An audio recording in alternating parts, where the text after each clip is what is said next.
नमस्कार और स्वागत है एक नई गहरी बातचीत में। नमस्कार। एक सवाल है जो अक्सर मेरे मन में आता है। क्यों कुछ लोग इतनी आसानी से अमीर बन जाते हैं, जबकि कितने ही लोग हैं जो दिन रात मेहनत करते हैं, पसीना बहाते हैं, पर फिर भी मुश्किलों से ही जूझते रहते हैं। हाँ, ये सवाल तो है। बहुत पुराना सवाल है ये। वही तो, ये बरसों पुरानी पहेली है कि क्या सिर्फ जीत और मेहनत ही काफी है? क्या वही कामयाबी और दौलत की गारंटी है? लगता तो नहीं है। मतलब मेहनत जरूरी है, पर शायद अकेली काफी नहीं है। हाँ, बस यही बात। आज हम इसी टॉपिक में थोड़ा और गहरा उतरेंगे। हम कोशिश करेंगे उन पुराने समय के सिद्धांतों को समझने की जो कहते हैं कि पैसा कमाने के लिए ना सिर्फ मेहनत, बल्कि क्या कहते हैं, सोचने का तरीका, समझदारी, सही रणनीति, ये सब ज्यादा मायने रखता है। बिल्कुल, दिमाग का खेल ज्यादा है। हाँ, तो आज का हमारा मिशन क्या है? उन 7 खास नियमों को जानना जो पैसे को अपनी तरफ खींचते हैं। और ये नियम मेहनत से नहीं, समझदारी से जुड़े हैं। जैसे सोचिए ना, एक गधा भी तो दिन भर मेहनत करता है ना? हाँ, बेचारा बोझ होता है। पर क्या वो अमीर बनता है? नहीं ना। हाँ, तो लगता है असली कहानी मेहनत की नहीं, बुद्धि की है। बात तो सही है। पुरानी मान्यताओं में भी लक्ष्मी को चंचल माना गया है। मतलब उन्हें समझने के लिए, अपने पास टिकाने के लिए एक खास समझ चाहिए, ज्ञान चाहिए। अच्छा। और ये जो 7 नियम हम आज डिस्कस करेंगे, ये सिर्फ पैसा बनाने के लिए नहीं है। ये असल में जिंदगी में एक स्थिरता, एक तरह की खुशहाली लाने के बारे में भी हैं। वाह, तो फिर शुरू करते हैं। बिल्कुल। चलिए, तो पहला और शायद सबसे अहम नियम, नियम नंबर 1, लक्ष्मी बुद्धि की साथी है, सिर्फ मेहनत की नहीं। मतलब साफ है, पैसा सिर्फ उसके पास नहीं आता जो बस शरीर से खटता रहता है। नहीं, बल्कि उसके पास खिंचा चला आता है, जो अपने दिमाग का इस्तेमाल करता है। सिर्फ फिजिकल मेहनत काफी नहीं है, उसे सही दिशा देना जरूरी है। बिल्कुल सही कहा। और यहाँ बुद्धि का मतलब सिर्फ किताबी ज्ञान या डिग्री नहीं है। नहीं। अच्छा, तो फिर? क्या? इसका मतलब है प्रैक्टिकल समझ, जिसे हम आम भाषा में दुनियादारी की समझ या कॉमन सेंस कहते हैं। ये जानना कि कब, कहाँ और कितनी मेहनत करनी है। ओके। बिना सोचे समझे जो मेहनत होती है ना, वो तो बस हवा में हाथ पैर मारने जैसा है। थकेंगे जरूर, पर मिलेगा कुछ नहीं। पुराने जमाने में भी देखिए, व्यापारी हो या राजा, सफल वही हुए जिन्होंने सिर्फ बल नहीं, बुद्धि का इस्तेमाल किया। हाँ, वो कहानी है ना, 2 किसानों वाली। हाँ, वो इस बात को अच्छे से समझाती है। हाँ, हरिया और मूला की कहानी बिल्कुल। सुनाइए ना जरा। हाँ, तो एक किसान था हरिया, बहुत मेहनती। मतलब सुबह से शाम खेत में पसीना बहाता था। लेकिन दिक्कत ये थी कि उसकी फसल अक्सर अच्छी नहीं होती थी। क्यों? मेहनत तो करता था, वो करता था, पर वो मौसम का मिजाज, मिट्टी की जरूरत, ये सब समझे बिना बस लगा रहता था। अच्छा, और दूसरा? मूला। हाँ। दूसरा था मूला। हम्म। वो शायद हरिया जितनी मेहनत नहीं करता था, कम समय देता था खेत में, लेकिन वो होशियार था। कैसे? वो ना प्रकृति के इशारे समझता था। हवा का रुख देख लिया, बादलों का रंग पहचान लिया, मिट्टी की नमी महसूस कर ली। हम्म। उसे अंदाजा लग जाता था कि बारिश कब होगी या इस मौसम में कौन सी फसल लगाना सही रहेगा। तो नतीजा? नतीजा ये कि जहां हरिया का खेत कई बार सूखा रह जाता या फसल खराब हो जाती, मूला कम मेहनत में भी बढ़िया फसल ले लेता था, ज्यादा कमाता था। अरे वाह, तो कम मेहनत ज्यादा कमाई, जी, सिर्फ बुद्धि के दम पर। एकदम। जब हरिया ने परेशान होकर पूछा, तो मूला ने यही समझाया, दोस्त मेहनत तो तुम भी करते हो, पर मैं अपनी मेहनत में अक्ल भी मिलाता हूँ, बस यही फर्क है। बहुत बढ़िया उदाहरण है ये। एक और छोटा सा उदाहरण देख लीजिए। मान लीजिए सर्दी का मौसम है। एक दुकानदार है जो सिर्फ मोटे ऊनी कपड़े बेच रहा है। ठीक है। हाँ, लेकिन एक दूसरा समझदार दुकानदार है। वो देखता है कि अरे, ठंड में लोग गर्म चाय भी तो खूब पी रहे, तो वो क्या करता है, अपनी दुकान के बाहर ही एक छोटा सा चाय का स्टॉल लगा लेता है। अच्छा, कम लागत, सही मौका पहचाना और ज्यादा फायदा कमा लिया। तो पहला सबक साफ है, अक्ल लगाओ, लक्ष्मी साथ आएगी। ये बात तो बिल्कुल गांठ बांधने वाली है। अच्छा, अब आते हैं दूसरे नियम पर। नियम नंबर 2, धन को संभालने से पहले खुद को संभालो। ये भी बहुत गहरा है। मतलब पैसा आए या उसे कमाने की कोशिश करें, उससे पहले अपने अंदर संयम, एक ठहराव लाना और एक मजबूत चरित्र बनाना जरूरी है। क्योंकि बिना आत्मनियंत्रण के पैसा अगर आ भी गया तो टिकता नहीं है। ये बहुत बहुत जरूरी बात है। पुराने ज्ञानी लोग यही कहते थे कि धन संभालने की काबिलियत जो है ना, वो पहले अपने मन को साधने से आती है। मन को साधना कैसे? देखिए, अगर किसी राज्य की नींव ही कमजोर हो तो महल कितना भी शानदार बना लो, वो टिकेगा क्या? नहीं, गिर जाएगा। बिल्कुल। वैसे ही अगर इंसान का मन ही काबू में नहीं है, इच्छाओं के पीछे भागता रहता है, चंचल है, तो धन आएगा भी तो चला जाएगा, रुकेगा नहीं। संयम वो मजबूत नींव है जिस पर समृद्धि का महल खड़ा होता है। बिना संयम के मिला धन तो बस हाथ में पकड़ी रेत जैसा है, मुट्ठी ढीली हुई और सब बिखर गया। पर आज की दुनिया में तो हर तरफ इतनी चीजें हैं जो लुभाती हैं। ऐसे में ये संयम रखना, क्या ये प्रैक्टिकल है? और ये संयम किस तरह का होना चाहिए? सवाल बिल्कुल सही है। देखिए, संयम का मतलब ये नहीं कि जिंदगी का मजा लेना छोड़ दें, नहीं। तो फिर? पुराने ग्रंथों में 3 तरह के संयम पर जोर दिया गया है। पहला, शारीरिक संयम, मतलब शरीर की जरूरतें पूरी करो, लेकिन बेवजह के ऐशो आराम, भोग विलास या आलस, इनसे बचो। ठीक है। दूसरा है मानसिक संयम, यानी अपने गुस्से पर, लालच पर, ईर्ष्या पर, इन भावनाओं पर काबू रखो, क्योंकि अक्सर गुस्से में या लालच में लिए गए फैसले गलत ही होते हैं।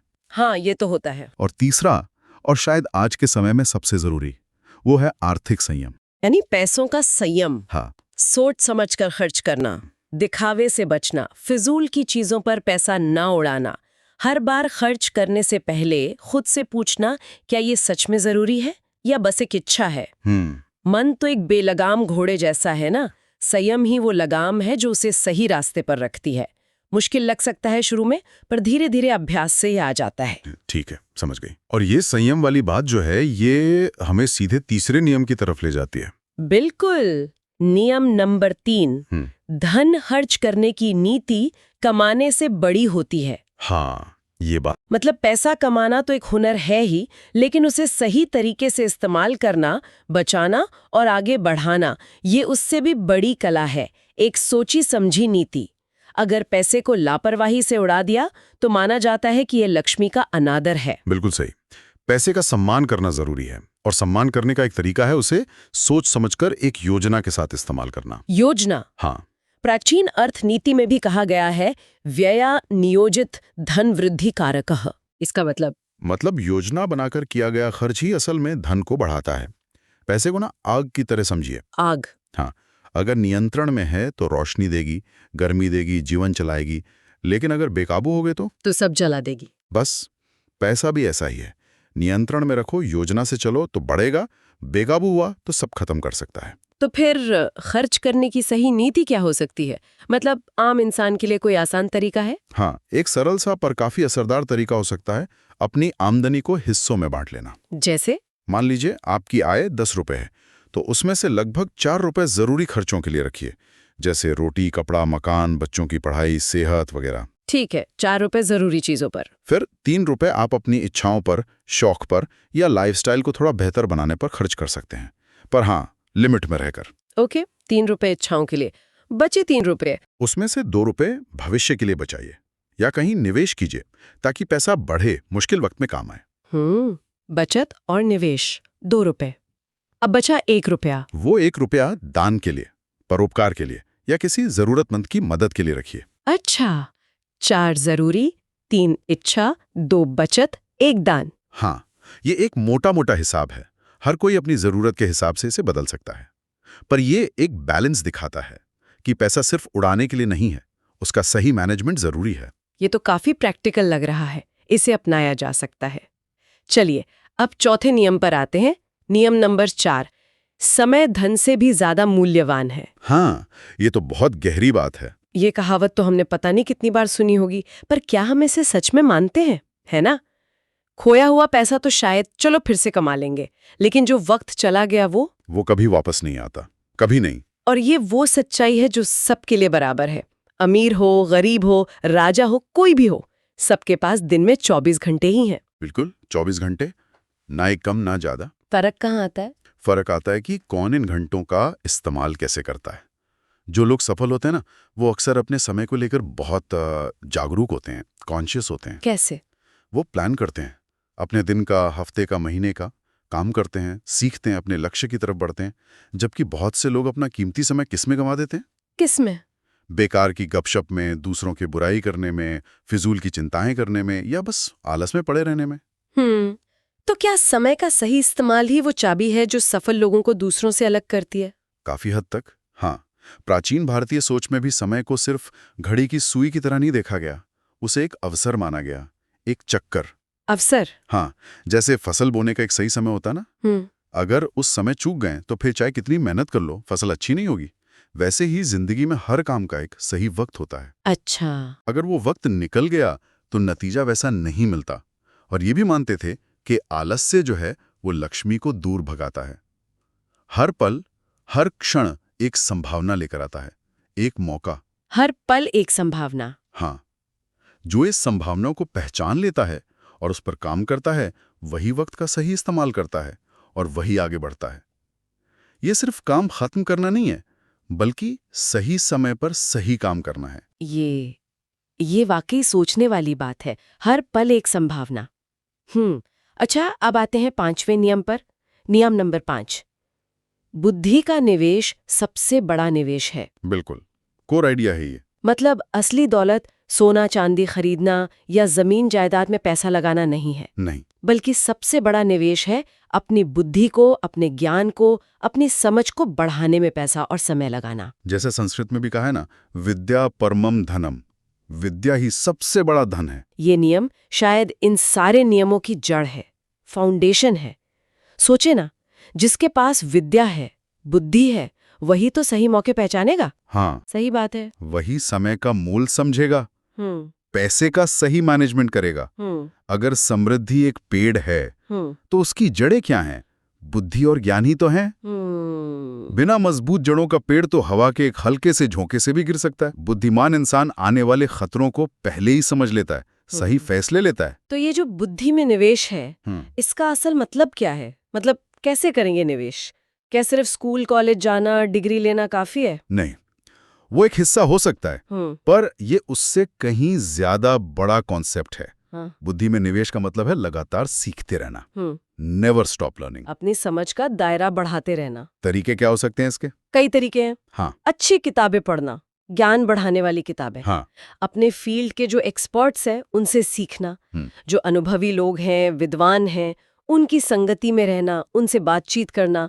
और सबसे जरूरी, अपने खुद के अनुभवों से सीखना, अपनी गलतियों से सीखना। हाँ, गलतियों से सीखना तो बहुत जरूरी है। बिल्कुल, आजकल को जानकारी हासिल करने के इतने साधन हैं, इंटरनेट है, कोर्सेज हैं। मुद्दा यह है कि सिर्फ पैसा इकट्ठा करने के पीछे नहीं भागना है, बल्कि अपनी काबिलियत बढ़ानी है, अपनी सोच को बेहतर करना है, अपनी निर्णय लेने की क्षमता को शार्प करना है।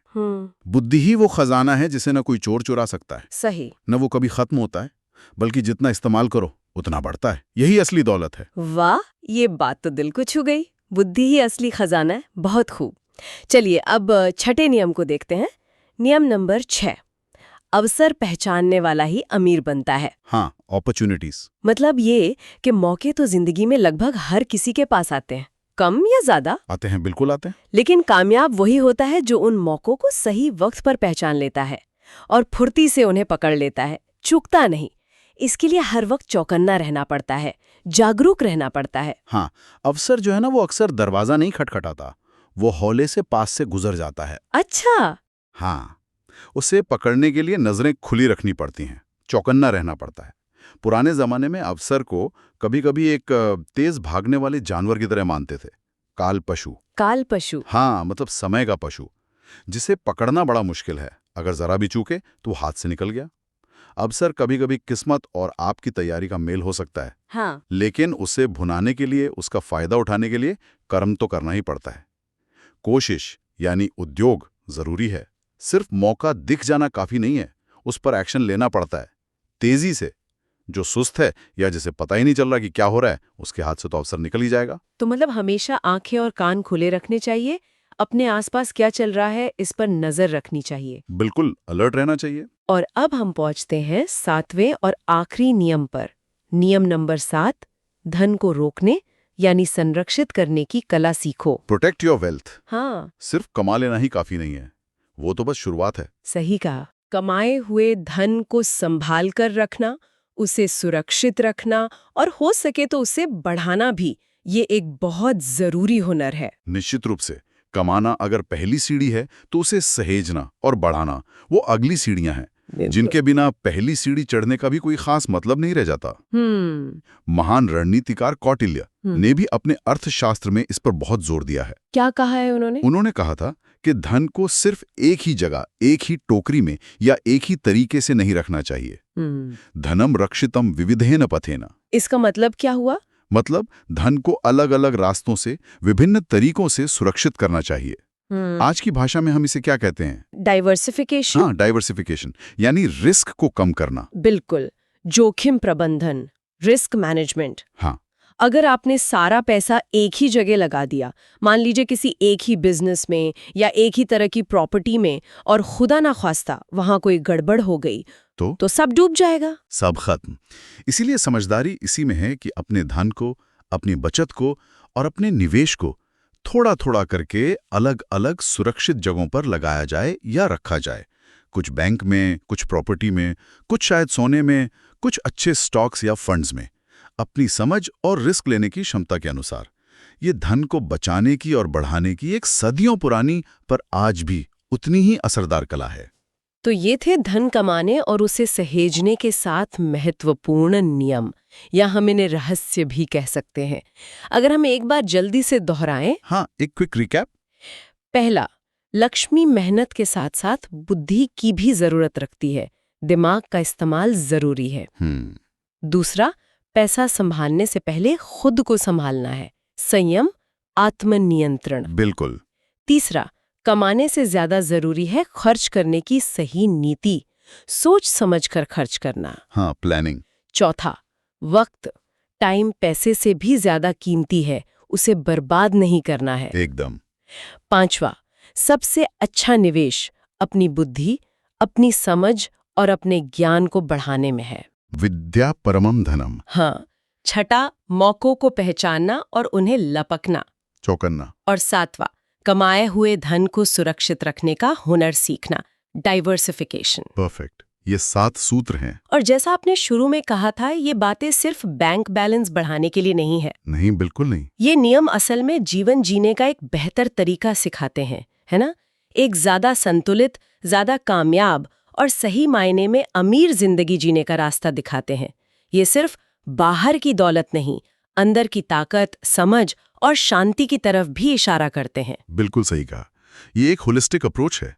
और अंत में मैं सभी सुनने वालों के लिए एक सवाल छोड़ना चाहूंगा, सोचने के लिए। हाँ, जरूर। ये जो सदियों पुराने सिद्धांत हैं, जो शायद एक धीमी स्थिर जिंदगी के दौर में बने थे, आज की ये जो सुपरफास्ट दुनिया है, डिजिटल युग है, इसमें ये कितने काम के हैं और इन्हें हम आज कैसे लागू कर सकते हैं? बहुत अच्छा सवाल है। और एक और बात, क्या अमीर होने, बीइंग रिच, और समृद्ध महसूस करने, फीलिंग वेल्दी में कोई गहरा फर्क है जिसे हम इन सिद्धांतों की रोशनी में समझ सकते हैं? क्या अंदर का ज्ञान, अंदर का सुकून बाहर की दौलत से ज्यादा टिकाऊ खुशी दे सकता है? वाह, सोचने वाली बात है। Being rich versus feeling wealthy.